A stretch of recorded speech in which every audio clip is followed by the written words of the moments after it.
أشهد أن لا إله إلا الله وحده لا شريك له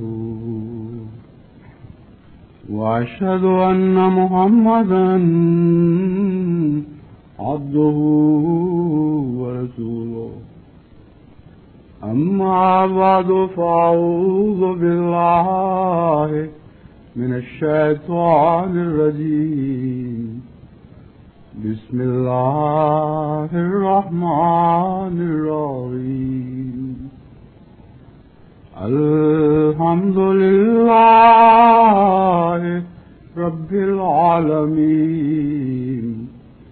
الرحمن الرحيم مالك يوم الدين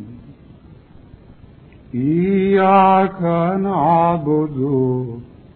وإياك نستعين اهدنا الصراط المستقيم صراط الذين أنعمت عليهم غير المغضوب عليهم ولا الضالين.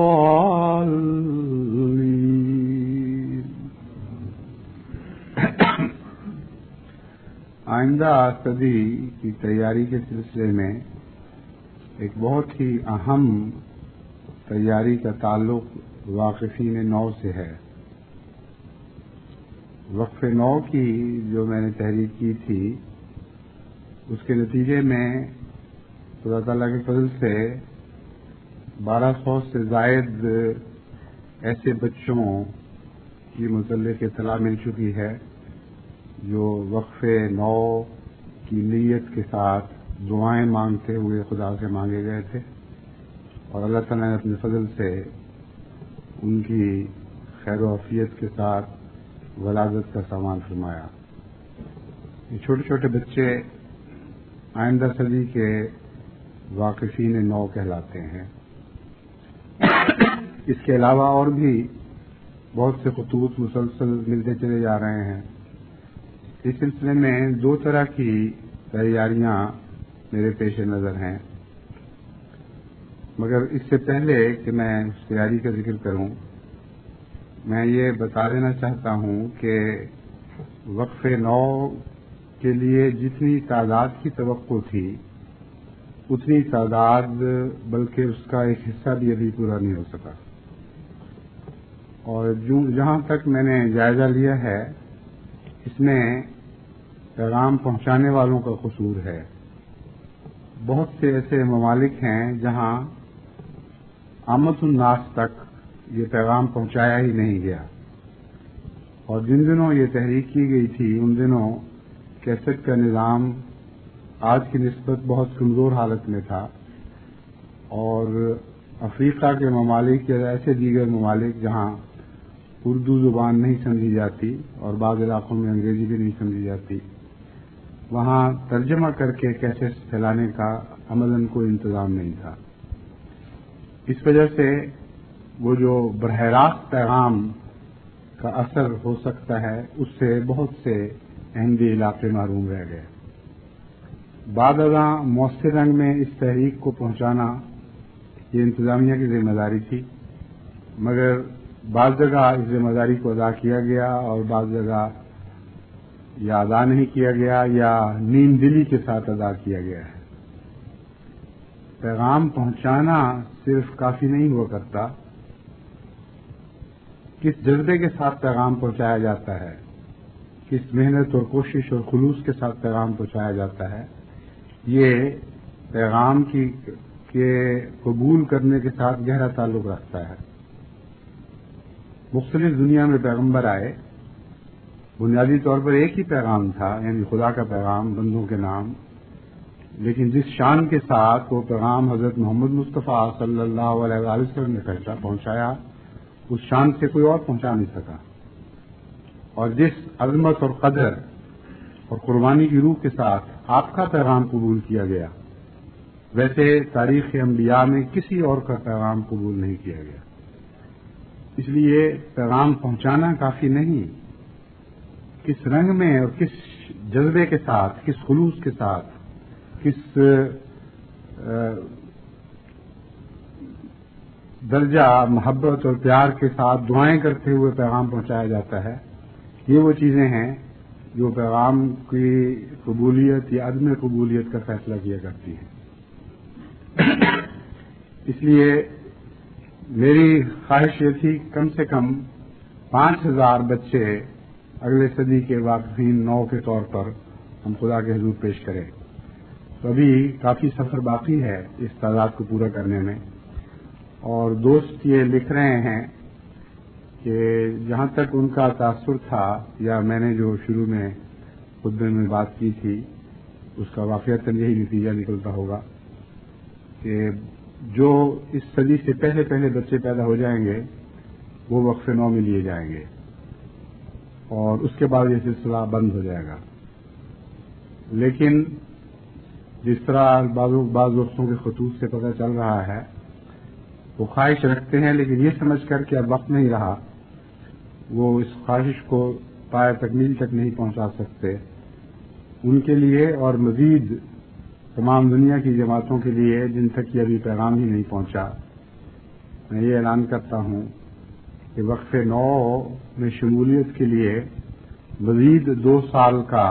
عرصہ بڑھایا جاتا ہے، اور یہ عرصہ فی الحال 2 سال کا بڑھایا جا رہا ہے تاکہ اس پہلی تحریک میں شامل ہو جائے. ورنہ یہ تحریک تو بار بار ہوتی ہی رہے گی، لیکن وہ خصوصاً وہ تاریخی تحریک جس میں اگلی صدی کے لیے ایک واقفین بچوں کی پہلی فوج تیار ہو رہی ہے، اس کا عرصہ آئندہ 2 سال تک بڑھایا جا رہا ہے. اس عرصے میں جماعتیں کوشش کر لیں اور جس حد تک بھی ممکن ہو یہ فوج 5000 ہی تو ضرور ہو جائے، اس سے بڑھ جائے تو بہت ہی اچھا ہے. بہت سے والدین مجھے لکھ رہے ہیں کہ ان کے متعلق ہم نے کرنا کیا ہے. تو جیسا کہ میں نے بیان کیا تھا اس کے 2 حصے ہیں. اول جماعت کی انتظامیہ کو کیا کرنا ہے اور دوسرا بچوں کے والدین کو کیا کرنا ہے. جہاں تک انتظامیہ کا تعلق ہے اس کے متعلق وقتاً فوقتاً میں ہدایات دیتا رہا ہوں، اور جو نئے خیال میرے دل میں آئیں یا بعض دوست مشورے کے طور پر لکھیں ان کو بھی اس منصوبے میں شامل کر لیا جاتا ہے. لیکن جہاں تک والدین کا تعلق ہے آج میں اس ذمہ داری سے متعلق کچھ باتیں کرنا چاہتا ہوں. خدا کے حضور بچے کو پیش کرنا ایک بہت ہی اہم واقعہ ہے، کوئی معمولی بات نہیں ہے. اور آپ یاد رکھیں کہ وہ لوگ جو خلوص اور پیار کے ساتھ قربانیاں دیا کرتے ہیں وہ اپنے پیار کی نسبت سے ان قربانیوں کو سجا کر پیش کیا کرتے ہیں. قربانیاں اور تحفے دراصل ایک ہی ذیل میں آتے ہیں. آپ بازار سے شاپنگ کرتے ہیں، عام چیز جو گھر کے لیے لیتے ہیں اس کو باقاعدہ خوبصورت کاغذوں میں لپیٹ کر اور فیتوں سے باندھ کر سجا کر آپ کو پیش نہیں کیا جاتا. لیکن جب آپ یہ کہتے ہیں کہ ہم نے تحفہ لینا ہے تو پھر دکاندار بڑے اہتمام سے اس کو سجا کر پیش کرتا ہے. بس قربانیاں تحفوں کا رنگ رکھتی ہیں اور ان کے ساتھ سجاوٹ ضروری ہے. آپ نے دیکھا ہوگا بعض لوگ تو مینڈھوں کو اور بکروں کو بھی خوب سجاتے ہیں اور بعض تو ان کو زیور پہنا کر پھر قربان گاہوں کی طرف لے کے جاتے ہیں، پھولوں کے ہار پہناتے ہیں اور کئی قسم کی سجاوٹیں کرتے ہیں. انسانی قربانی کی سجاوٹیں اور طرح کی ہیں. انسانی زندگی کی سجاوٹ تقویٰ سے ہوتی ہے اور اللہ تعالیٰ کے پیار اور اس کے محبت کے نتیجے میں انسانی روح بن ٹھن کر تیار ہوا کرتی ہے. بس پیشتر اس سے کہ یہ بچے اتنے بڑے ہوں کہ جماعت کے سپرد کیے جائیں، ان ماں باپ کی بہت ذمہ داری ہے کہ وہ ان قربانیوں کو اس طرح تیار کریں کہ ان کے دل کی حسرتیں پوری ہوں، جس شان کے ساتھ وہ خدا کے حضور ایک غیر معمولی تحفہ پیش کرنے کی تمنا رکھتے ہیں، وہ تمنائیں پوری ہوں۔ اس سے پہلے جو مختلف ادوار میں واقفین جماعت کے سامنے پیش کیے جاتے رہے، ان کی تاریخ پر نظر رکھتے ہوئے میں سمجھتا ہوں کہ کئی قسم کے واقفین ہیں۔ کچھ تو وہ تھے جنہوں نے بڑی عمروں میں ایسی حالت میں اپنے آپ کو خود پیش کیا کہ خوش قسمتی کے ساتھ ان کی اپنی تربیت بہت اچھی ہوئی تھی، اور وقف نہ بھی کرتے تب بھی وقت کی روح رکھنے والے لوگ تھے۔ صحابہ کی اولاد یا اول تابعین کی اولاد اچھے ماحول میں اچھی پرورش اور خدا تعالیٰ کے فضل کے ساتھ اچھی عادات سے سجے ہوئے لوگ تھے۔ وہ واقفین کا جو گروہ ہے وہ خدا تعالیٰ کے فضل سے ہر پہلو سے زندگی کے ہر شعبے میں نہایت کامیاب رہا۔ پھر ایک ایسا دور آیا جب بچے وقف کرنے شروع ہوئے کیے گئے، یعنی والدین نے اپنی اولاد کو خود وقف کرنا چاہا۔ اس دور میں مختلف قسم کے واقفین ہمارے سامنے آئے ہیں۔ بہت سے وہ ہیں جن کو والدین سمجھتے ہیں کہ جب ہم جماعت کے سپرد کریں گے تو وہ خود ہی تربیت کریں گے، اور اس عرصے میں انہوں نے ان پر نظر نہیں رکھی۔ بس جب وہ جامعہ میں پیش ہوتے ہیں تو بالکل ایسے را مٹیریل کے طور پر، ایسے خام مال کے طور پر پیش ہوتے ہیں جس کے اندر بعض مختلف قسم کی ملاوٹیں بھی شامل ہو چکی ہوتی ہیں۔ ان کو صاف کرنا ایک کار دارد ہوا کرتا ہے، ان کو وقت کی روح کے مطابق ڈھالنا بعض دفعہ مشکل بلکہ محال ہو جایا کرتا ہے،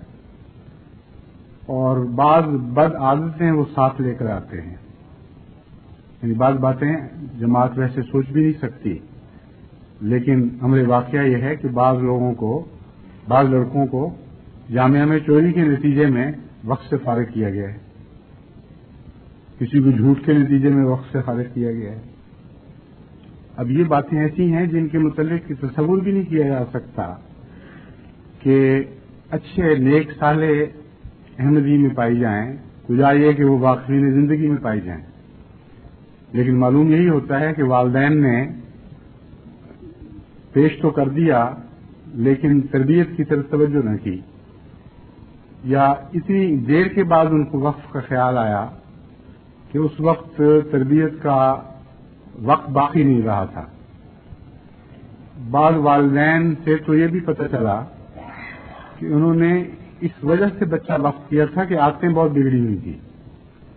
اور وہ سمجھتے تھے کہ اس طرح تو ٹھیک نہیں ہوتا، وقف کر دو تو آپ ہی جا کر جماعت سنبھالے گی اور ٹھیک کرے گی۔ جس طرح پرانے زمانے میں بعض دفعہ بگڑے ہوئے بچوں کو کہتے تھے اچھا اس کو تھانے دار بنوا دیں گے، تو یہ جماعت میں چونکہ نیکی کی روح ہے، تھانے داری کا تو خیال نہیں آتا ان کو، لیکن واقف بنانے کا خیال آ جاتا ہے۔ حالانکہ تھانے داری سے تو ایسے بچوں کا تعلق ہو سکتا ہے، وقف کے ساتھ کوئی تعلق نہیں۔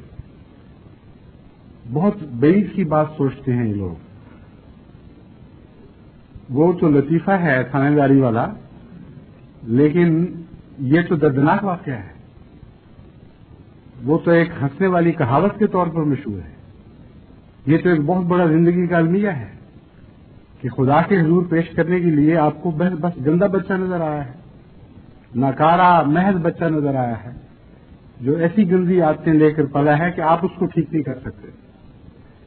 اس لیے یہ جو تازہ کھیپ آنے والی ہے بچوں کی، اس میں ہمارے پاس خدا کے فضل سے بہت سا وقت ہے، اور اب ہم اگر ان کی پرورش اور تربیت سے غافل رہیں تو خدا کے حضور ملزم ٹھہریں گے، مجرم ٹھہریں گے، اور ہرگز سے یہ نہیں کہا جا سکتا کہ اتفاقاً یہ واقعات ہو گئے۔ اس لیے والدین کو چاہیے کہ ان بچوں کے اوپر سب سے پہلے خود گہری نظر رکھیں، اور جیسا کہ میں بیان کروں گا بعض تربیتی امور کی طرف خصوصیت سے توجہ دیں، اور اگر خدا نہ خواستہ وہ سمجھتے ہوں کہ بچہ اپنی استاد طبع کے لحاظ سے وقف کے اہل نہیں ہے تو ان کو دیانتداری اور تقوی کے ساتھ جماعت کو مطلع کرنا چاہیے کہ میں نے تو اپنی نیت صاف نیت سے خدا کے حضور ایک تحفہ پیش کرنا چاہا تھا، مگر بدقسمتی سے اس بچے میں یہ باتیں ہیں، اگر ان کے باوجود جماعت اس کو لینے کے لیے تیار ہے تو میں حاضر ہوں، ورنہ اس وقت کو منسوخ کر دیا جائے۔ بس اس تاریخ پر بڑی سنجیدگی کے ساتھ اب ہمیں آئندہ ان واقفین نو کی تربیت کرنی ہے۔ جہاں تک اخلاق حسنہ کا تعلق ہے، اس سلسلے میں جو صفات جماعت میں نظر آنی چاہیے وہی صفات واقفین میں بھی نظر آنی چاہیے، بلکہ بدرجہ اولا نظر آنی چاہیے۔ ان صفات حسنہ سے متعلق، ان اخلاق سے متعلق میں مختلف خطبات میں آپ کے سامنے مختلف پروگرام رکھتا رہا ہوں، اور ان سب کو ان بچوں کی تربیت میں خصوصیت سے پیش نظر رکھیں۔ خلاصتاً ہر واقف زندگی بچہ جو وقف نو میں شامل ہے، بچپن سے ہی اس کو سچ سے محبت اور جھوٹ سے نفرت ہونی چاہیے، اور یہ نفرت اس کو گویا ماں کے دودھ میں ملنی چاہیے، اور باپ کی پرورش کی باہوں میں اسے یہ جس طرح ریڈیشن کسی چیز کے اندر سرایت کرتی ہے، اس طرح سچائی اس کے دل میں ڈوبنی چاہیے، جس کا مطلب یہ ہے کہ والدین کو پہلے سے بہت بڑھ کر سچا ہونا پڑے گا۔ ضروری نہیں ہے کہ سب واقفین زندگی کے والدین سچائی کے اس اعلیٰ معیار پر قائم ہوں جو اعلیٰ درجے کے مومنوں کے لیے ضروری ہے۔ اس لیے اب ان بچوں کی خاطر ان کو اپنی تربیت کی طرف بھی توجہ کرنی ہوگی، اور پہلے سے کہیں زیادہ احتیاط کے ساتھ گھر میں گفتگو کا انداز بنانا ہوگا، اور احتیاط کرنی ہوگی کہ لغو باتوں کے طور پر یا مذاق کے طور پر بھی وہ آئندہ جھوٹ نہیں بولیں گے، کیونکہ ایک خدا کی مقدس امانت اب آپ کے گھر میں پل رہی ہے، اور اس مقدس امانت کے کچھ تقاضے ہیں جن کو آپ نے بہرحال پورا کرنا ہے۔ اس لیے ایسے گھروں کے ماحول سچائی کے لحاظ سے نہایت صاف ستھرے اور پاکیزہ ہو جانے چاہیے۔ قناعت کے متعلق میں نے کہا تھا، اس کا واقفین سے بڑا گہرا تعلق ہے۔ بچپن ہی سے ان بچوں کو قانع بنانا چاہیے، اور حرص و ہوا سے بے رغبتی پیدا کرنی چاہیے، اور عقل اور فہم کے ساتھ اگر والدین شروع سے یہ تربیت کریں تو ایسا ہونا کوئی مشکل کام نہیں ہے۔ دیانت اور امانت کے اعلیٰ مقام تک ان کو پہنچانا ضروری ہے۔ بچپن سے ان کے اندر مزاج میں شگفتگی پیدا کرنی چاہیے، تو شروعی وقت کے ساتھ پہلو بہ پہلو آگے نہیں بڑھ سکتے، پہلو بہ پہلو نہیں چل سکتی۔ شروع واقفین زندگی ہمیشہ جماعت میں مسائل پیدا کیا کرتے ہیں، اور بعض دفعہ خطرناک فتنے بھی پیدا کر دیا کرتے ہیں۔ اس لیے خوش مزاجی اور اس کے ساتھ تحمل، یعنی کسی کی بات کو برداشت کرنا، یہ صرف بھی واقفین بچوں میں بہت ضروری ہے، یعنی یہ دونوں صفات واقفین بچوں میں بہت ضروری ہیں۔ مذاق اچھی چیز ہے، یعنی مزاح، لیکن مزاح کے اندر پاکیزگی ہونی چاہیے، اور مزاح کی پاکیزگی دو طرح سے ہوا کرتی ہے، کئی طرح سے ہو سکتی ہے، لیکن میرے ذہن میں اس وقت دو باتیں ہیں خاص طور پر۔ ایک تو یہ کہ گندے لطائف کے ذریعے دل بہلانے اور اپنے یا غیروں کے دل بہلانے کی عادت نہیں ہونی چاہیے،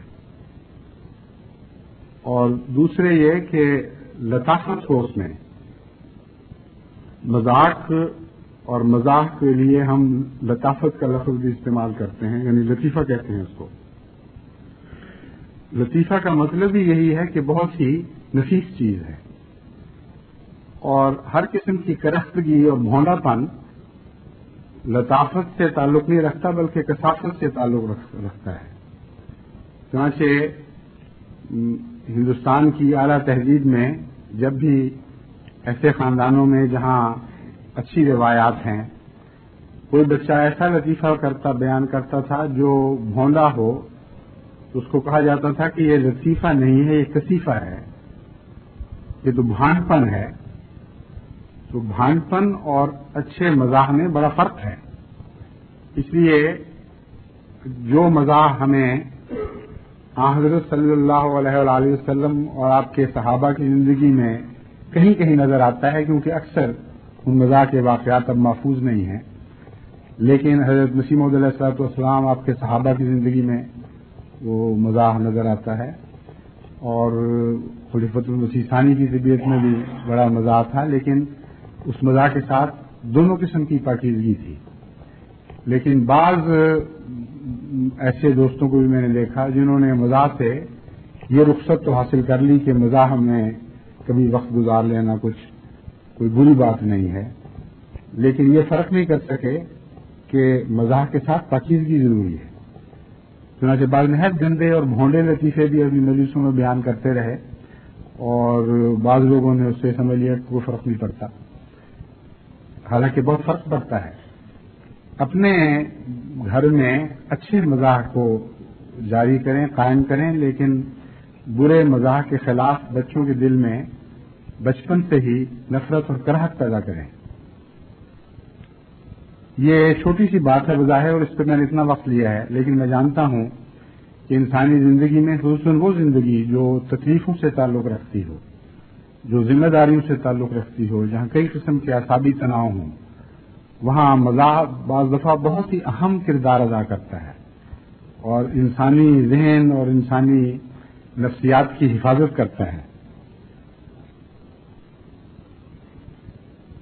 غنا کے متعلق میں پہلے بیان کر چکا ہوں، قناعت کے بعد پھر غنا کا مقام آتا ہے، اور غنا کے نتیجے میں جہاں ایک طرف امیر سے حسد پیدا نہیں ہوتا، وہاں غریب سے شفقت ضرور پیدا ہوتی ہے۔ غنا کا یہ مطلب ہرگز نہیں کہ غریب کی ضرورت سے انسان غنی ہو جائے، اپنی ضرورت سے غنی ہوتا ہے، غیر کی ضرورت کی خاطر۔ یہ اسلامی غنا میں ایک خاص پہلو ہے جسے نظر انداز نہیں کرنا چاہیے۔ اس لیے واقفین بچے ایسے ہونے چاہیے جو غریب کی تکلیف سے غنی نہ بنے، لیکن امیر کی امارت سے غنی ہو جائیں، اور کسی کو اچھا دیکھ کر ان کو تکلیف نہ پہنچے، لیکن کسی کو تکلیف میں دیکھ کر وہ ضرور تکلیف محسوس کریں۔ جہاں تک ان کی تعلیم کا تعلق ہے، جامعہ کی تعلیم کا زمانہ تو بعد میں آئے گا، لیکن ابتدائی سے ایسے بچوں کو قرآن کریم کی تعلیم کی طرف سنجیدگی سے متوجہ کرنا چاہیے، اور اس سلسلے میں میرا خیال ہے کہ انشاءاللہ نظام جماعت بھی کچھ پروگرام بنائے گا۔ اس لیے یہ خیال نہیں، یقیناً انشاءاللہ نظام جماعت ضرور پروگرام بنائے گا۔ ایسی صورت میں والدین نظام جماعت سے رابطہ رکھیں، اور جب بچے اس عمر میں پہنچیں کہ جہاں وہ قرآن کریم اور دینی باتیں پڑھنے کے لائق ہو سکیں، تو اپنے علاقے کے نظام سے یا براہ راست مرکز کو لکھ کر ان سے معلوم کریں کہ اب ہم کس طرح ان کو اعلیٰ درجے کی قرآن خوانی سکھا سکتے ہیں، اور پھر قرآن کے مطالب سکھا سکتے ہیں۔ کیونکہ قاری دو قسم کے ہوا کرتے ہیں، ایک تو وہ جو اچھی تلاوت کرتے ہیں اور آواز میں ان کے ایک کشش پائی جاتی ہے، اور تجوید کے لحاظ سے وہ درست ادائیگی کرتے ہیں، لیکن اس سے جان نہیں پڑا کرتی۔ ایسے قاری اگر قرآن کریم کے معنی نہ جانتے ہوں تو وہ تلاوت کے بت تو بنا دیتے ہیں، تلاوت کے زندہ پیکر نہیں بنا سکتے۔ وہ قاری جو تلاوت کرتے ہیں سمجھ کر، اور اس تلاوت کے اس مضمون کے نتیجے میں ان کے دل پگھل رہے ہوتے ہیں، ان کے دل میں خدا کی محبت کے جذبات اٹھ رہے ہوتے ہیں، ان کی تلاوت میں ایک زائد بات پیدا ہو جاتی ہے جو اصل ہے، زائد نہیں، وہ روح ہے اصل تلاوت کی۔ تو ایسے گھروں میں جہاں واقفین زندگی ہیں وہاں تلاوت کے اس پہلو پر بہت زور دینا چاہیے، خاص تھوڑا پڑھایا جائے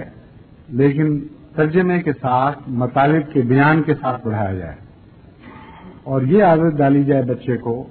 کہ جو کچھ بھی وہ تلاوت کرتا ہے وہ سمجھ کر کرتا ہے۔ ایک تو روزمرہ کی صبح کی تلاوت ہے، اس میں تو ہو سکتا ہے کہ بغیر سمجھ کے بھی ایک لمبے عرصے تک آپ کو اس کو قرآن کریم پڑھانا ہی ہوگا، لیکن ساتھ ساتھ یہ ترجمہ سکھانے اور مطالب کی طرف متوجہ کرنے کا پروگرام بھی جاری رہنا چاہیے۔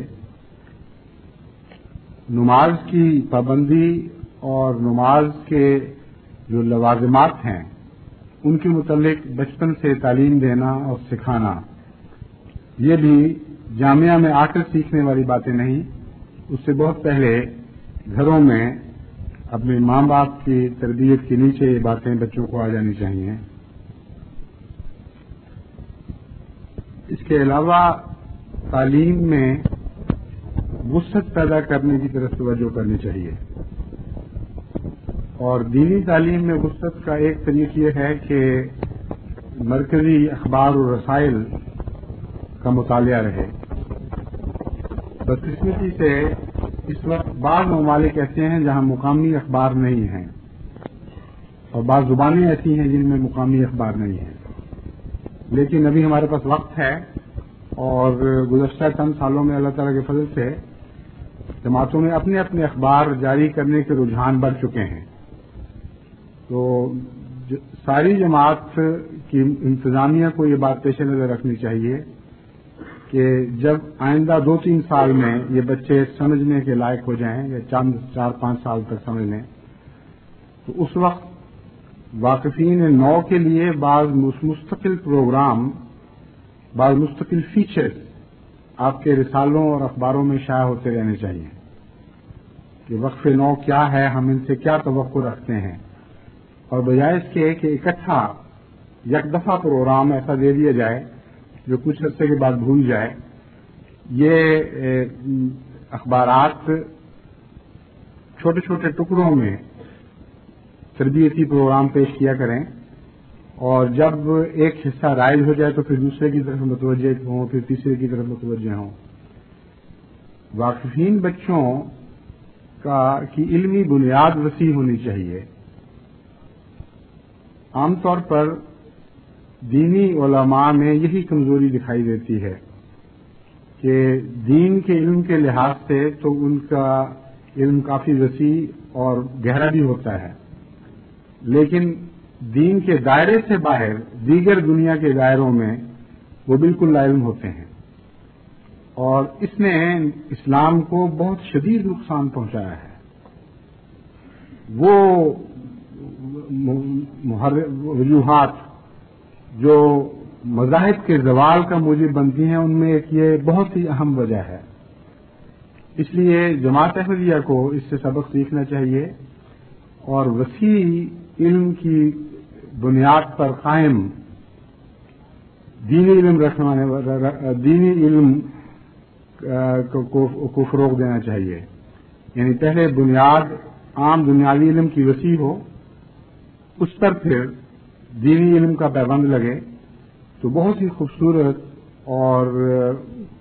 بابرکت ایک شجر طیبہ پیدا ہو سکتا ہے۔ تو اس لحاظ سے بچپن ہی سے ان واقفین بچوں کو عام جنرل نالج بڑھانے کی طرف متوجہ کرنا چاہیے۔ یعنی آپ متوجہ خود ہوں تو ان کا علم آپ ہی آپ بڑھے گا، یعنی ماں باپ متوجہ ہوں اور بچوں کے لیے ایسے رسائل، ایسے اخبارات لگوایا کریں، ایسی کتابیں ان کو پڑھنے کی عادت ڈالیں جس کے نتیجے میں ان کا علم وسیع ہو، اور جب وہ اسکول میں جائیں تو ایسے مضامین کا انتخاب ہو جس سے سائنس کی بھی متعلق بھی کچھ واقفیت ہو، عام دنیا کے جو آرٹس کے مضامین ہیں لیکن سیکولر مضامین، مثلا معیشت ہے، اقتصادیات، فلسفہ، نفسیات اور حساب، تجارت وغیرہ، ایسے جتنے بھی متفرق امور ہیں، ان سب میں سے کچھ نہ کچھ علم بچے کو ضرور ہونا چاہیے۔ علاوہ ازیں پڑھنے کی عادت ڈالنی چاہیے، کیونکہ اسکولوں میں تو اتنا زیادہ انسان کے پاس اختیار نہیں ہوا کرتا، یعنی 5 مضمون 6 مضمون 7 مضمون رکھ لے گا بچہ، بعض یہاں 10 بھی کر لیتے ہیں، لیکن اس سے زیادہ نہیں بیٹھ جا سکتے۔ اس لیے ضروری ہے کہ ایسے بچوں کو اپنے تدریسی مطالعہ کے علاوہ مطالعہ کی عادت ڈالنی چاہیے۔ اب یہ چیزیں ایسی ہیں جو ہمارے واقفین زندگی بچوں کے والدین میں سے اکثر کے بس کی نہیں، یعنی ان کو تو میں نصیحت کر رہا ہوں، لیکن میں جانتا ہوں کہ بہت سے ایسے ہیں بیچارے افریقہ میں بھی، ایشیا میں، یورپ امریکہ میں، جن کے اندر یہ استطاعت نہیں ہے کہ اس پروگرام کو وہ واقعتاً عملی طور پر اپنے بچوں میں رائج کر سکیں۔ اس لیے یہ جتنی باتیں ہیں یہ متعلقہ شعبوں کو، تحریک جدید کے متعلقہ شعبے کو نوٹ کرنی چاہیے، اور اس خطبے میں جو نکات ہیں ان کو آئندہ جماعت تک اس رنگ میں پہنچانے کا انتظام کرنا چاہیے کہ والدین کی اپنی کم علمی اور اپنی استطاعت کی کمی بچوں کی اعلیٰ تعلیم کی راہ میں روک نہ بن سکے۔ چنانچہ بعض جگہوں پر ایسے بچوں کی تربیت کا انتظام شروع ہی سے جماعت کو کرنا پڑے گا، بعض جگہ ذیلی تنظیموں سے استفادے کیے جا سکتے ہیں، مگر یہ بات کی باتیں ہیں۔ اس وقت تو ذہن میں جو چند باتیں آ رہی ہیں وہ میں آپ کو سمجھا رہا ہوں کہ ہمیں کس قسم کے واقفین بچے چاہیے۔ ایسے واقفین بچے چاہیے جن کو شروع ہی سے اپنے غصے کو ضبط کرنے کی عادت ہونی چاہیے، جن کو اپنے سے کم علم پر کو حقارت کی نظر سے نہیں دیکھنا چاہیے، جن کو یہ حوصلہ ہو کہ وہ مخالفانہ بات سنیں اور تحمل کا ثبوت دیں۔ جب ان سے کوئی بات پوچھی جائے تو تحمل کا ایک یہ بھی تقاضا ہے کہ ایک دم منہ سے کوئی بات نہ نکالیں، بلکہ کچھ غور کر کے جواب دیں۔ یہ ساری ایسی باتیں ہیں جو بچپن ہی سے ذہنوں، طبیعتوں میں اور عادتوں میں رائج کرنی پڑتی ہیں۔ اگر بچپن سے یہ عادتیں پختہ نہ ہوں تو بڑے ہو کر بعض دفعہ ایک انسان علم کے بہت بلند معیار تک پہنچنے کے باوجود بھی ان عام سادہ باتوں سے محروم رہ جاتا ہے۔ عام طور پر دیکھا گیا ہے جب کسی سے کوئی سوال کیا جاتا ہے تو فوراً جواب دیتا ہے، خاص بات کا پتہ ہو یا نہ ہو۔ پھر بعض دفعہ یہ بھی دیکھا جاتا ہے کہ ایک بات پوچھی اور جس شخص سے پوچھی گئی ہے اس کے علم میں یہ تو ہے کہ یہ بات ہونے والی تھی، لیکن یہ علم میں نہیں ہے کہ ہو چکی ہے، اور بسا اوقات وہ کہہ دیتا ہے کہاں ہو چکی ہے۔ اور واقفین زندگی کے اندر یہ چیز بہت بڑی خرابی پیدا کر سکتی ہے۔ میں نے اپنے انتظامی تجربہ میں بارہا دیکھا ہے کہ اس قسم کی خبروں سے بعض دفعہ بہت سخت نقصان پہنچ جاتا ہے۔ مثلا لنگر خانے میں ناظم ہوتا تھا تو فون پر پوچھا کہ اتنے ہزار روٹی پک چکی ہے کہ جی ہاں پک چکی ہے، تسلی ہو گئی۔ جب پہنچا وہاں تو پتہ لگا کہ اس سے کئی ہزار پیچھے ہے۔ میں نے کہا آپ نے یہ کیا ظلم کیا ہے، یہ جھوٹ بولا، غلط بیانی کی اور اس سے بڑا نقصان پہنچا ہے۔ کہ نہیں جی، جب وہ میں نے بات کی تھی اس سے پہلے آدھا گھنٹہ پہلے اتنے ہزار ہو چکی تھی، تو آدھے گھنٹے میں اتنی تو ضرور بننی چاہیے تھی۔ فارمولہ تو ٹھیک ہے لیکن واقعاتی دنیا میں فارمولے تو نہیں چلا کرتے۔ واقعتاً ایسی صورت میں یہ بات نکلی کہ وہاں کچھ خرابی پیدا ہو گئی، تو آپس میں لڑائی ہو گئی، گیس بند ہو گئی، کئی قسم کی خرابیاں ایسی پیدا ہو جاتی تھیں، تو جس آدھے گھنٹے میں اس نے کئی ہزار کا حساب لگایا وہ آدھا گھنٹہ کام ہو ہی نہیں رہا تھا۔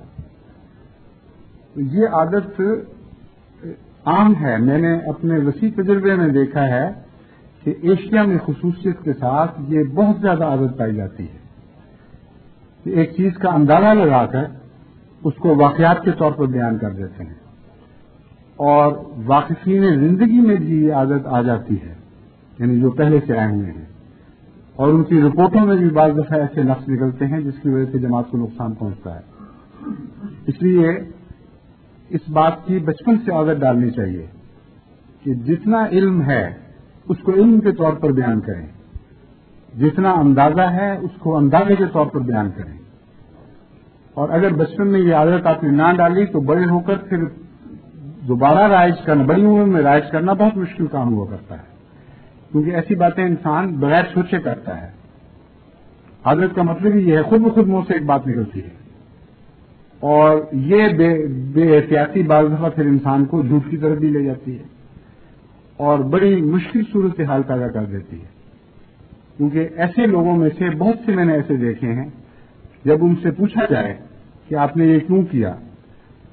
تو بجائے اس کے کہ اس سے صاف بات بیان کریں کہ ہم سے غلطی ہو گئی، ہم نے اندازہ لگایا تھا، وہ اپنی پہلی غلطی کو چھپانے کے لیے دوسری دفعہ پھر جھوٹ بولتے ہیں اور کوئی ایسا عذر تلاش کرتے ہیں جس کی کوئی حقیقت نہیں ہوتی. جب اس عذر کو پکڑے تو پھر ایک اور جھوٹ بولتے ہیں. خجالت الگ، شرمندگی الگ، سب دنیا ان پہ ہنس رہی ہوتی ہے اور وہ بیچارے جھوٹ پہ جھوٹ بول کے اپنی عزت بچانے کی کوشش کر رہے ہوتے ہیں. یہ چیزیں بچپن سے شروع ہوتی ہیں. چھوٹے چھوٹے بچے جب گھر میں پکڑے جاتے ہیں کسی بات پر کہ آپ نے یہ کہا تھا یہ نہیں ہوا، اس وقت وہ ایسی حرکتیں کرتے ہیں اور ماں باپ اس کا نوٹس نہیں دیتے. اس کے نتیجے میں مزاج بگڑ جاتے ہیں اور پھر بعض دفعہ ایسے بگڑتے ہیں کہ ٹھیک ہو ہی نہیں سکتے، عادتاً وہ یہ کام شروع کر دیتے ہیں. تو ایسے واقفین اگر جامعہ میں آ جائیں گے تو جامعہ میں تو کوئی اور ایسا جادو نہیں ہے کہ اچانک ان کی یہ پرانے بگڑے ہوئے رنگ اچانک درست ہو جائیں. ایسے رنگ درست ہوا کرتے ہیں غیر معمولی اندرونی انقلابات کے ذریعے. وہ ایک الگ مضمون ہے. ہم ایسے انقلابات کے امکانات کو رد نہیں کر سکتے، لیکن یہ دستور عام نہیں ہے. اس لیے ہم جب حکمت کے ساتھ اپنی زندگی کے پروگرام بناتے ہیں تو اتفاقات پر نہیں بنایا کرتے بلکہ دستور عام پر بنایا کرتے ہیں. بس اس پہلو سے بچوں کو بہت گہری تربیت دینے کی ضرورت ہے. یعنی جھوٹ نہیں ہوا کرتا، ایک عادت ہے کہ تخمینے کو، ایک اندازے کو حقیقت بنا کر پیش کر دینا. پھر عمومی تعلیم میں ان کی بنیاد وسیع کرنے کی خاطر ان کو ٹائپ سکھانا چاہیے جو ٹائپ سیکھ سکتے ہوں. اکاؤنٹس رکھنے کی تربیت دینی چاہیے. دیانت پہ جیسے میں نے کہا تھا بہت زور ہونا چاہیے. اموال میں خیانت کی جو کمزوری ہے یہ بہت ہی بھیانک ہو جاتی ہے اگر واقفین زندگی میں پائی جائے، اور اس سے بعض دفعہ نہایت ہی خطرناک نتائج نکلتے ہیں. وہ جماعت جو خالصتاً توئی چندوں پر چل رہی ہے اس میں دیانت کو اتنی غیر معمولی اہمیت ہے، گویا دیانت کا ہماری شہرت کی حفاظت سے تعلق ہے. سارا مالی نظام جو جماعت احمدیہ کا جاری ہے وہ اعتماد اور دیانت کی وجہ سے جاری ہے. اگر جماعت میں یہ احساس پیدا ہو گیا خدا نخواستہ کہ واقفین زندگی اور سلسلے کے اموال میں کام کرنے والے خود بدیانت ہیں تو ان کو جو چندے دینے کی توفیق نصیب ہوتی ہے اس توفیق کا گلا گھونٹا جائے گا، اور چاہیں گے بھی تو پھر ان کو واقعتاً چندہ دینے کی توفیق نہیں ملے گی. اس لیے واقفین کو خصوصیت کے ساتھ دینی مالی لحاظ سے بہت ہی درست ہونا چاہیے، اور اس لحاظ سے اکاؤنٹس کا بھی ایک گہرا تعلق ہے. جو لوگ اکاؤنٹس نہیں رکھ سکتے ان سے بعض دفعہ مالی غلطیاں ہو جاتی ہیں اور دیکھنے والا سمجھتا ہے کہ بددیانتی ہوئی ہے، اور بعض دفعہ مالی غلطیوں کے نتیجے میں جن کو اکاؤنٹس کا طریقہ نہ آتا ہو لوگ بددیانتی کرتے ہیں اور افسر متعلقہ اس میں ذمہ دار ہو جاتا ہے. اللہ تعالیٰ کے فضل سے وہ لوگ جو اموال پر مقرر ہیں ان کا مالی معیار اور مالی لحاظ سے دیانت کا معیار جماعت احمدیہ میں اتنا بلند ہے کہ دنیا کی کوئی جماعت بھی اس کا مقابلہ نہیں کر سکتی، لیکن خرابیاں پھر بھی دکھائی دیتی۔ عمدن بددیانتی کی مثالیں تو بہت شاذ ہیں، یعنی انگلیوں پر گنی جا سکتی ہیں، لیکن ایسے واقعات کی مثالیں بہت سی ہیں، یعنی بہت سی سے مراد یہ ہے کہ مقابلتاً بہت ہیں، کہ جن میں ایک شخص کو حساب رکھنا نہیں آتا، ایک شخص کو یہ نہیں پتا کہ میں دستخط کرنے لگا ہوں تو میری کیا ذمہ داری ہے اس کے نتیجے میں، کیا مجھے دیکھنا چاہیے، جس کو جمع تفریق نہیں آتی، اس بیچارے کے نیچے بعض دفعہ بددیانتی ہو جاتی ہیں اور بعد میں پھر الزام اس پر لگتے ہیں، اور بعض دفعہ تحقیق کے نتیجے میں وہ بری بھی ہو جاتا ہے، بعض دفعہ معاملہ الجھا ہی رہتا ہے، ہمیشہ ابہام باقی رہ جاتا ہے کہ پتہ نہیں بددیانت تھا یا نہیں تھا۔ اس لیے اکاؤنٹس کے متعلق تمام واقعین بچوں کو شروع ہی سے تربیت ہونی چاہیے، اور ان کا کبھی میں نے حساب کا ذکر کیا تھا، ان کا حساب بھی اچھا ہو اور ان کو بچوں سے تربیت دی جائے کہ کس طرح اموال کا حساب رکھا جاتا ہے، روزمرہ سودے کے ذریعے سے ان کو یہ تربیت دی جا سکتی ہے، اور پھر سودا اگر ان کے ذریعے کبھی منگوایا جائے تو اس سے ان کی دیانتداری کی لوک پلک مزید درست کی جا سکتی ہے۔ مثلا بعض بچوں سے ماں باپ سودا منگواتے ہیں تو وہ چند پیسے جو بچتے ہیں وہ جیب میں رکھ لیتے ہیں، بددیانتی کے طور پر نہیں، ان کے ماں باپ کا مال ہے اور یہ سمجھتے ہوئے کہ یہ کیا پیسے واپس کرنے ہیں۔ وہ وقت ہے تربیت کرنے کا، اس وقت ان کو کہنا چاہیے کہ ایک ڈھیلا ایک دمڑی بھی ہو، جب سودے کے طور پر منگوائی جائے تو وہ واپس کرنی چاہیے، پھر چاہے 10 روپے مانگو ڈھیلے کی بجائے، اس کا کوئی حرج نہیں، لیکن جو ڈھیلا جیب میں ڈالا جاتا ہے بغیر بتائے کہ یہ بچ گیا تھا اس کا کیا واپس کرنا تھا، اس نے آئندہ بددیانتی کے بیج بو دیے ہیں، آئندہ بے احتیاطیوں کے بیج بو دیے ہیں۔ تو قومیں جو بگڑتی اور بنتی ہیں دراصل گھروں میں ہی بگڑتی اور بنتی ہیں۔ ماں باپ اگر باریک نظر سے اپنے بچوں کی تربیت کر رہے ہوں تو عظیم مستقبل کی تعمیر کر رہے ہوتے ہیں، یعنی بڑی شاندار قومیں ان کے گھروں میں تخلیق پاتی ہیں، لیکن یہ چھوٹی چھوٹی بے احتیاطیاں بڑے بڑے عظیم اور بعض دفعہ سنگین نتائج تک پر منتج ہو جایا کرتی ہیں۔ تو مالی لحاظ سے ان کو تقویٰ کی باریک راہیں سکھائیں۔ یہ جتنی باتیں میں کہہ رہا ہوں ان سب کا تقویٰ سے ہی تعلق ہے اصل میں۔ تو تقویٰ کی یہ کچھ موٹی راہیں ہیں جو عام لوگوں کو آتی ہیں، کچھ مزید باریک راہیں ہیں، اور واقفین کو ہمیں نہایت لطیف رنگ میں تقویٰ کی تربیت دینی چاہیے۔ اس کے علاوہ سخت جانی کی عادت ڈالنا، نظام جماعت کی اطاعت کی بچپن سے عادت ڈالنا، اطفال الانبیاء سے وابستہ کرنا، ناصرات سے وابستہ کرنا، خدام الانبیاء سے وابستہ کرنا، انصار اللہ کی تو بعد میں آئے گی، لیکن 15 سال کی عمر تک انصار کی حد تک تو آپ تربیت کر سکتے ہیں، خدام کی حد تک تو آپ تربیت کر سکتے ہیں۔ خدام کی حد تک اگر تربیت ہو جائے تو اللہ تعالیٰ کے فضل سے پھر انصار کی عمر میں بگڑنے کا امکان شاذ کے طور پر ہی تو ہوگا، ورنہ جو جتنی لمبی نالی سے گولی چلائی جائے اتنا دیر تک سیدھا رہتی ہے۔ خدام کی حد تک اگر تربیت کی نالی لمبی ہو جائے تو خدا کے فضل سے پھر موت تک وہ سیدھے ہی چلے گا انسان، اللہ ماشاء اللہ۔ تو اس پہلو سے بہت ضروری ہے کہ نظام کا احترام سکھایا جائے۔ پھر اپنے گھروں میں کبھی ایسی بات نہیں کرنی چاہیے جس سے نظام جماعت کی تخفیف ہوتی ہو یا کسی عہدیدار کے خلاف شکوہ ہو۔ وہ شکوہ اگر سچا بھی ہے، اگر آپ نے اپنے گھر میں کیا تو آپ کے بچے ہمیشہ کے لیے اس سے زخمی ہو جائیں گے۔ آپ تو شکوہ کرنے کے باوجود اپنے ایمان کی حفاظت کر سکتے ہیں، لیکن آپ کے بچے زیادہ گہرا زخم محسوس کریں گے۔ یہ ایسا زخم ہوا کرتا ہے جو جس کو لگتا ہے اس کو کم لگتا ہے، جو دیکھنے والا ہے قریب کا اس کو زیادہ لگتا ہے۔ اس لیے اکثر وہ لوگ جو نظام جماعت پہ تبصرے کرنے میں بے احتیاطی کرتے ہیں ان کی اولادوں کو کم و بیش ضرور نقصان پہنچتا ہے اور بات ہمیشہ کے لیے ضائع ہو جاتی ہے۔ واقفین بچوں کو نہ صرف اس لحاظ سے بچانا چاہیے بلکہ یہ سمجھانا چاہیے کہ اگر تمہیں کسی سے کوئی شکایت ہے، خواہ تمہاری توقعات اس کے متعلق کتنی عظیم بھی کیوں نہ ہو، اس کے نتیجے میں تمہیں اپنے نفس کو ضائع نہیں کرنا چاہیے۔ اگر کوئی امیر جماعت ہے اور اس سے ہر انسان کو توقع ہے کہ یہ کرے اور وہ کرے، اور کسی توقع کو اس سے ٹھوکر لگ جاتی ہے، تو واقفین زندگی کے لیے بہت ضروری ہے کہ ان کو یہ خاص طور پر سمجھایا جائے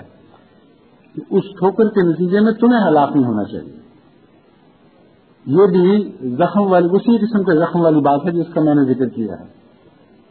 یعنی دراصل ٹھوکر تو کھاتا ہے کہ عہدے دار، اور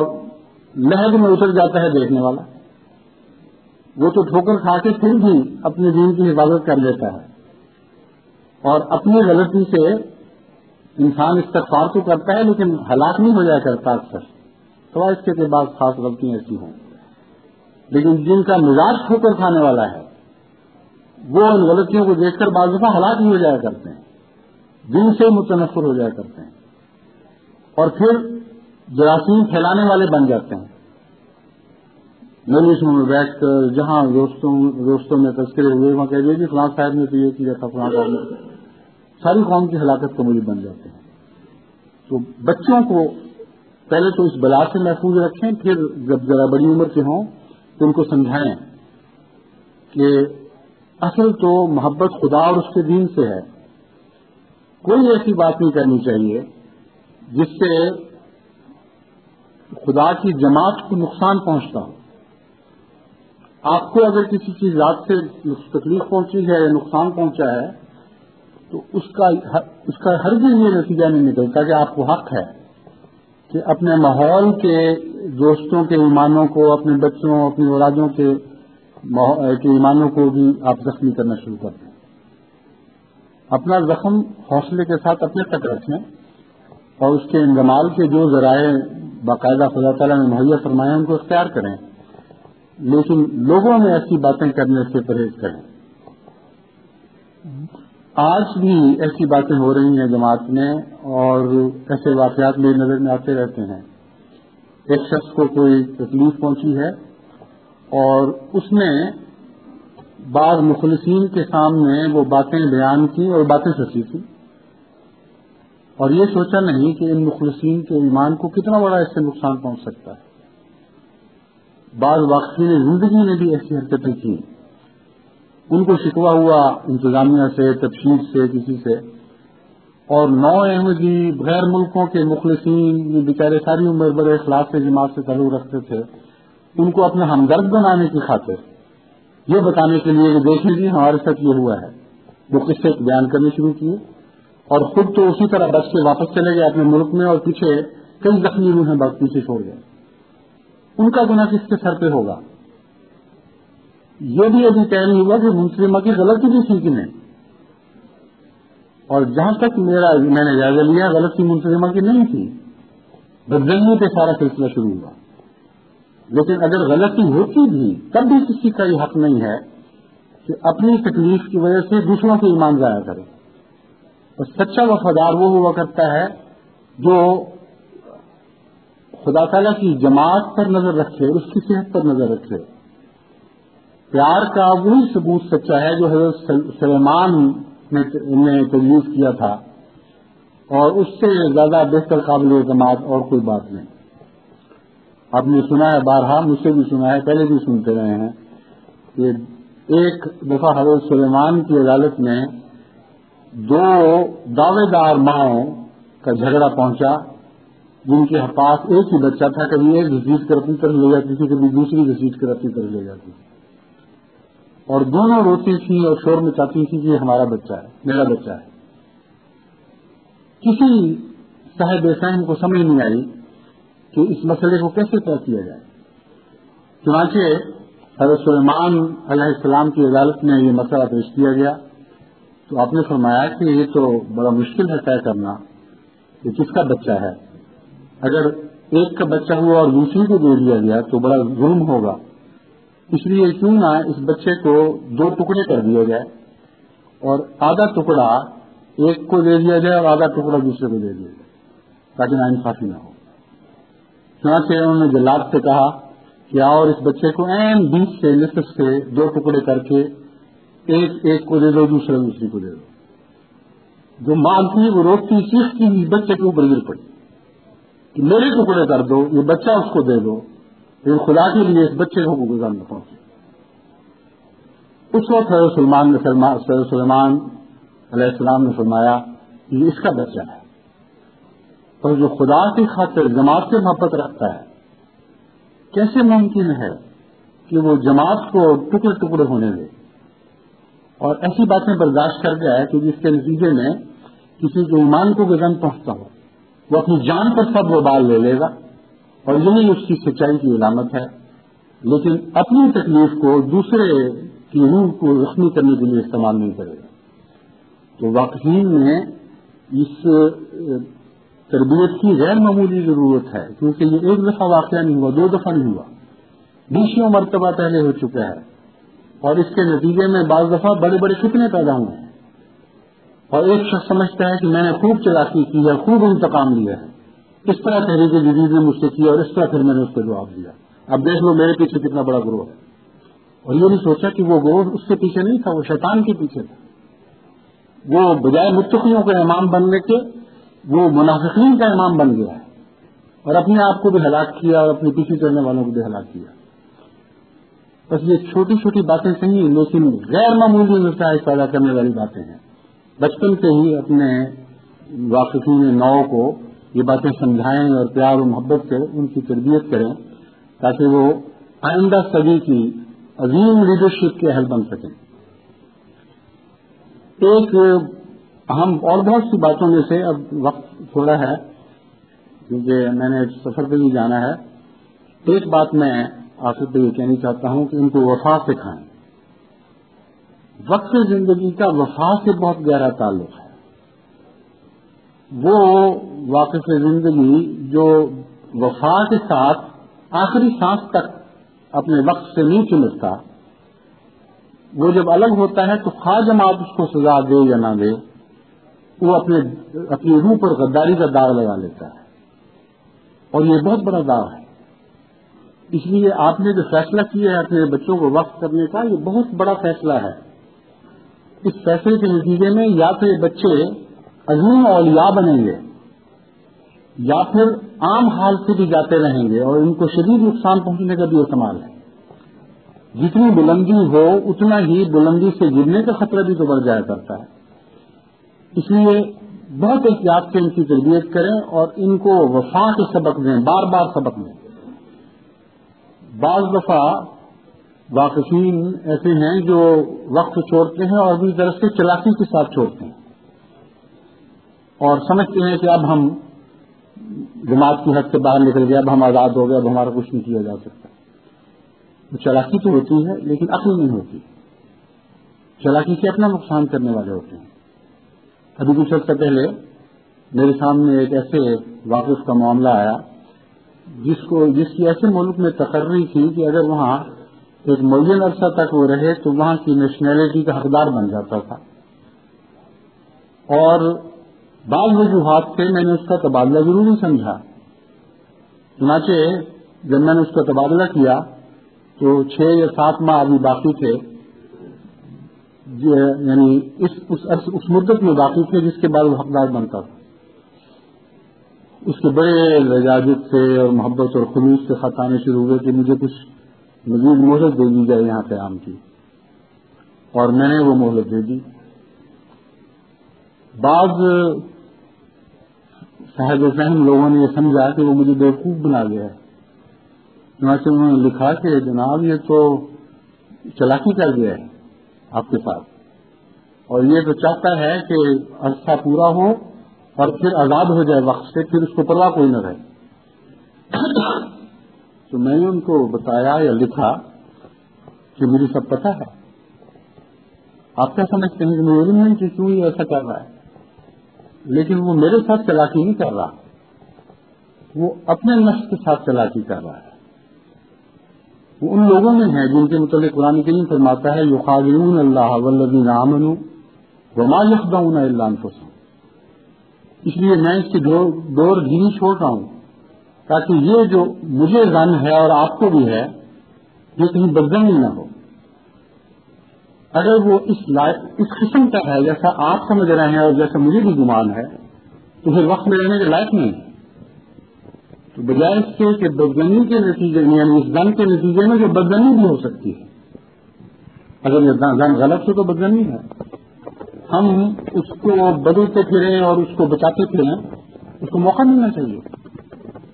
چنانچہ وہ حیران رہ گیا کہ میں نے اس کو اجازت دے دی۔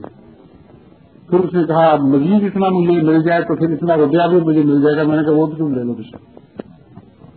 اور جب وہ واپس گیا تو اس کے بعد نہیں ہوا جو ہونا تھا۔ کیسی بیوقوف والی چالاکی ہے وہ! بظاہر سمجھ کی بات جو تقویٰ سے خالی ہوا کرتی ہے اس کو ہم عام دنیا میں چالاکی کہتے ہیں۔ بس اپنے بچوں کو سچی چالاکیوں سے بھی بچائیں۔ بعض بچے شوخیاں کرتے ہیں اور چالاکیاں کرتے ہیں اور ان کو عادت پڑ جاتی ہے، وہ دین میں بھی ایسی شوخیوں اور چالاکیوں سے کام لیتے رہتے ہیں اور اس کے نتیجے میں بعض دفعہ ان شوخیوں کی تیزی خود ان کے نفس کو ہلاک کر دیتی ہے۔ اس لیے وقت کا معاملہ بہت اہم ہے۔ ان کو یہ سمجھائیں کہ خدا کے ساتھ ایک عہد ہے، ہم نے تو کیا ہے بڑے خلوص کے ساتھ، اگر تم اس بات کے متحمل نہیں ہو تو تمہیں اجازت ہے کہ تم واپس چلے جاؤ۔ ایک گیٹ اور بھی آئے گا جب یہ بچے بلوغت کے قریب پہنچ رہے ہوں گے، اس وقت دوبارہ جماعت ان سے پوچھے گی کہ چاہتے ہو کہ نہیں چاہتے۔ ایک دفعہ امریکہ میں وہ جو ڈزنی لینڈ میں ایک رائڈ ایسی تھی جس میں بہت ہی زیادہ خوفناک موڑ آتے تھے، رفتار بھی تیز تھی اس رائڈ کی اور اچانک بہت تیزی کے ساتھ مڑتی تھی، تو کمزور دل والوں کو خطرہ تھا کہ ممکن ہے کسی کو دل ہی نہ بیٹھ جائے۔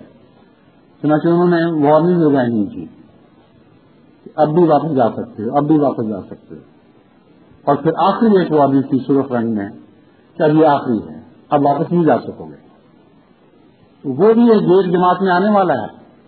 جب ان کے بچوں سے جو آج وقت ہوئے ہیں ان سے پوچھا جائے گا کہ اب یہ آخری دروازہ ہے، پھر تم واپس نہیں جا سکتے۔ اگر زندگی کا سودا کرنے کی ہمت ہے، اگر اس بات کی توفیق ہے کہ اپنا سب کچھ خدا کے حضور پیش کر دو اور پھر کبھی واپس نہ دو، پھر تم آگے آؤ، ورنہ تم واپس الٹے قدموں واپس چھوڑ جاؤ۔ اس دروازے میں داخلے کے لیے آج سے ان کو تیار کریں۔ وقت وہی ہے جو وفا کے ساتھ تازہ میں آخر قائم رہتا ہے۔ ہر قسم کے زخموں کے باوجود گھسٹتا ہوا انسان بھی اسی راہ پہ بڑھتا ہے، واپس نہیں بڑھا کرتا۔ ایسے وقت کے لیے اپنی آئندہ نسلوں کو تیار کریں۔ اللہ آپ کے ساتھ ہو، اللہ ہمیں توفیق عطا فرمائے کہ ہم واقفین کی ایک ایسی فوج خدا کی راہ میں پیش کریں جو ہر قسم کے ان ہتھیاروں سے مزین ہو جو خدا کی راہ میں جہاد کرنے کے لیے ضروری ہوا کرتے ہیں، اور پھر ان پر ان کو کامل دسترس ہو۔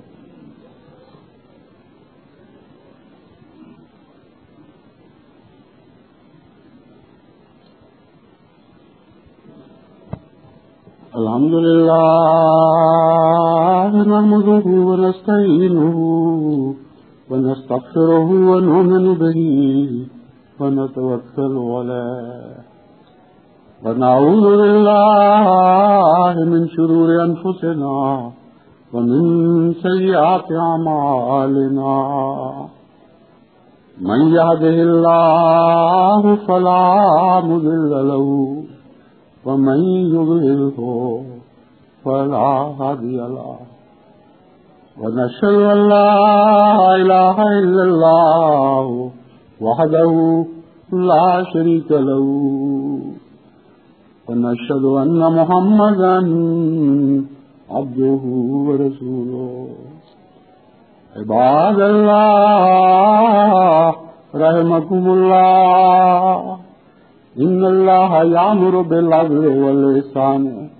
وإيتاء ذي القربى وينهى عن الفحشاء والمنكر والبغي يعظكم لعلكم تذكرون اذكروا الله يذكركم وادعوه يستجب لكم ولذكر الله أكبر